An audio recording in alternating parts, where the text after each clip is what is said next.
With how expensive everything's becoming and the state of our economy, people do ask, do you actually need a wedding videographer anymore?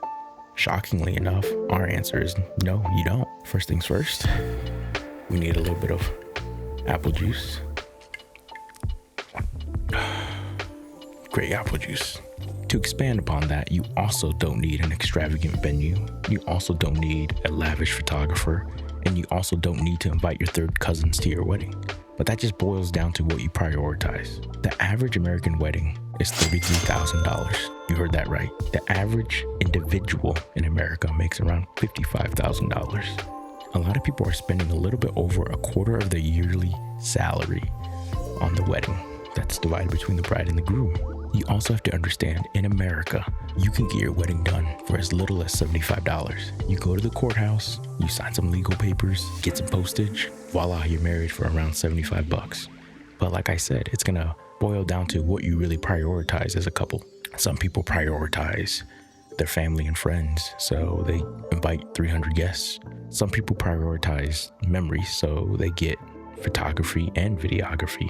So with the price point, I understand. I just recently got married not even 2 years ago, and we have the receipts. It was very expensive. I get it. And I do a lot of weddings and I ask vendors what they charge, and it's kind of crazy what people are willing to spend. So let me just tell you guys from experience how your wedding day is going to be like. Not just from me filming them, but from my own personal wedding. The moment you open your eyes, the day is going to go by like this. Why? Because everything is moving at 1,000,000 miles per hour. It's a big event. You're getting ready. On top of that, you're doing a bunch of events, taking pictures.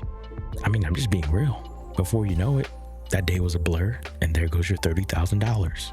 And you're waking up on an airplane, getting ready to go on your honeymoon. There's not really many things that you can take from your wedding day. But I can name a few. One of them being your wedding ring. It's a circle to symbolize infinity, which your love should be, even though 50% of marriages end in a divorce in America. But let's stay positive. 100% of marriages stay together here in America, all right? Your ring is gonna stay with you all the time.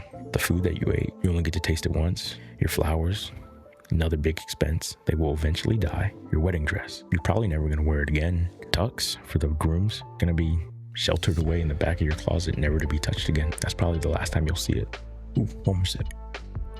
Let's say you didn't get a photographer and a videographer. The only thing that people can remember your wedding day by, or even for you to remember your wedding day by, is the personal memories that you have. Next is photography, photos.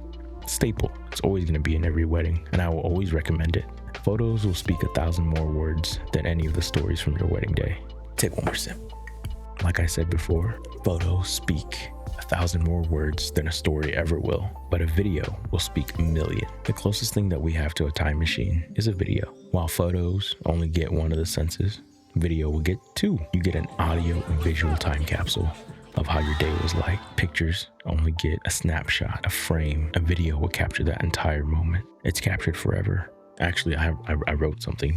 It's kind of deep, but let me know if you guys like it. Every moment you live becomes the past, a distant memory fading into the ever-flowing winds of time. Don't let the story of your magical day be told in words. Revisit the day filled with emotion, laughter, energy, and love. The only thing that allows that is a video. So, I know I did go off on a tangent and the subject might be everywhere, but I blame the sugar in the apple juice. If you were to ask me again if you need a wedding videographer, I still say no.